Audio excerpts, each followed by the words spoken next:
Live at 6, this is 13 News Now. Another day and another group of schools targeted with threats on social media. The number of scares in the last week is now in the double digits. This despite warnings from law enforcement about the serious legal trouble that could follow someone for the rest of their life. Reporter Allie Weatherton digs deeper into why people are doing this and how parents need to talk with their kids. Well, a clinical psychologist says those who are writing the social media threats are either doing it for attention or they could have issues in the classroom or at home. That's why it's important to talk to your children about the school tragedy that happened last Wednesday. He's an intelligent kid. We'll have a much deeper discussion today.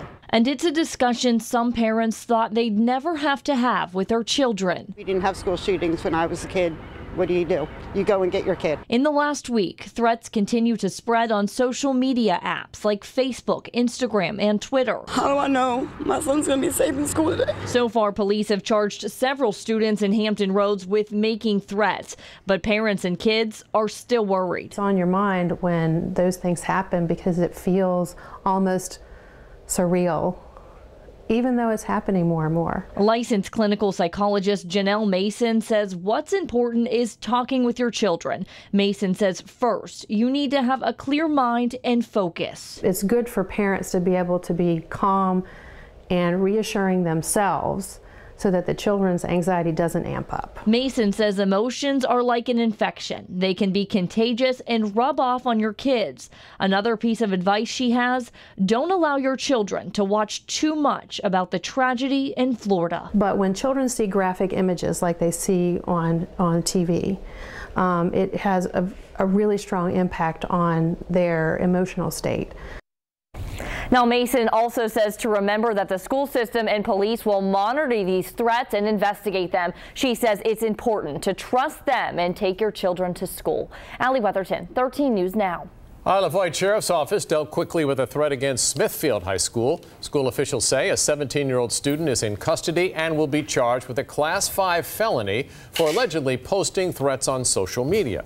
The sheriff's office says they do not believe the teen intended to carry out the threat, but there will be increased security at all county schools. We're also learning more about a threat made against Virginia Beach Middle School. We first told you about this last night at 11.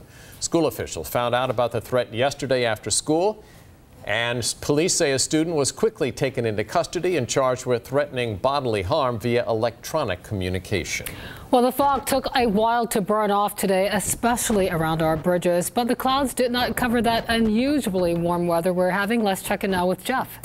Yeah, it burned off in most locations, not completely in a few other spots. Wachapreague, you've pretty much been socked in throughout the afternoon. You go up here to Hampton, it's hard to tell now that the sun's going down, but that is completely clear.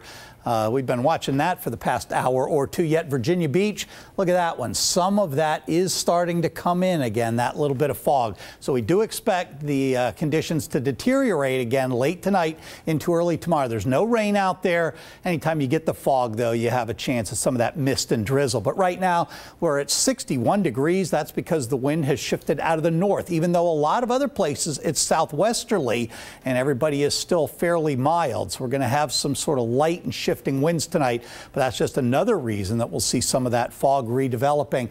65 then, again, on average, even though we're below that at the airport, most of us are not. So this is an average, again, across the viewing area, dropping from the mid-60s. And you can see we stay fairly high, and then eventually we drop it down into the lower 60s. I even think there'll be some upper 50s by morning, but that's pretty close to the dew point. So what that's going to mean is that fog redevelops tonight in a number of areas, breezy and warm, though, tomorrow, especially like today during the afternoon. Once we get everything to burn off, cold front moves in, though, late Thursday and drops us back. Some big swings both up and down. I'll talk about that, and even increased rain chances. That's when I return.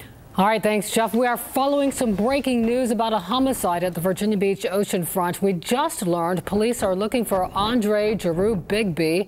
They have obtained warrants to charge him with second-degree murder. A second man, Henry Smith III, is already in custody, charged with accessory after the fact. The men are facing charges in connection with the shooting death of 19-year-old Jalen Harris last Wednesday. Police found Harris's body in a car that crashed near 16th Street. Beach. Newport News police are on the scene of a murder right now. Officers were called to Lassiter Drive just before 3 o'clock today. This is off Ivy Avenue, not far from King Lincoln Park.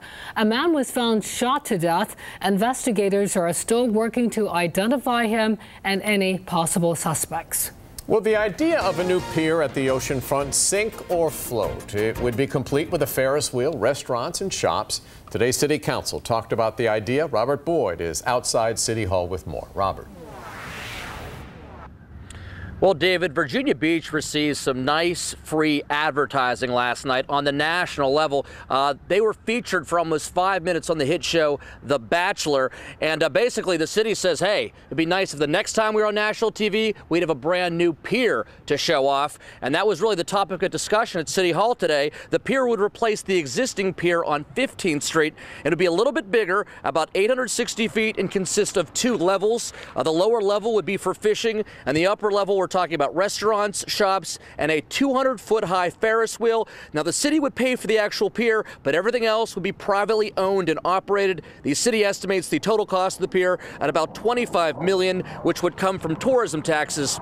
But at least one of the city council members, Bobby Dyer, was skeptical. He feels the project is being rushed. Why is it that the arena had to go through 5 years of meticulous process? Why is it the dome site has to go through painstaking financial analysis and civic engagements? Why is this one being prioritized above those other ones? Now, the city will continue to discuss the pier at tonight's public meeting, which starts right now at 6 o'clock. We're going to go into the meeting and bring you the latest at 11 o'clock tonight. Now, as far as any kind of vote, that's not going to happen tonight. However, a vote could happen soon on this pier. We're talking about as early as next month. Live in Virginia Beach, Robert Boyd, 13 News Now. Tonight, it is a first for one of the nation's oldest universities. Today, the College of William and Mary announced its 28th president. Catherine Rowe will be the first female to serve in that role in the college's 325-year history. Nico Clemens was there for the historic announcement. The College of William and Mary buzzing with excitement. People are just excited to see some change. For the first time in its 325-year history, a woman is president. Dr. Catherine Rowe is replacing President Taylor Reevely, who has served as president nearly a decade. I'm honored beyond words to be the first woman president, and more than that, honored to be at an institution that expresses the values that I care about in education and in research. News spread quickly on campus. Sophomore Lila Rossi was in class when she got the email. It's a really great time for the college in general because it's great to see this representation and see that this is finally happening. Rowe, hailed as a leader in digital innovation of the liberal arts, is currently the provost of Smith College in Massachusetts. I'm somebody who's a geek and a competitive athlete, and that is part of the culture here, that excellence in both kinds of competition really matters, and that it's focused on the success of the institution rather than the individual. Rowe comes from a family of entrepreneurs and gardeners, so she's ready to go, but she's also ready to grow in her new role. This is an institution that was founded by a woman as well as a man, so it feels right. It's the centenary of the first women enrolled. That's an incredibly moving thing to know. And Dr. Rowe is officially president starting July 1st. You can read much more about her on our website, 13newsnow.com. At the College of William and Mary, I'm Nico Clemens, 13 News Now. Senator Tim Kaine posted his congratulations on Facebook. He writes, Dr. Rowe is an excellent pick to lead the alma mater of the nation. I look forward to seeing William and Mary continue to excel and move forward under Dr. Rowe.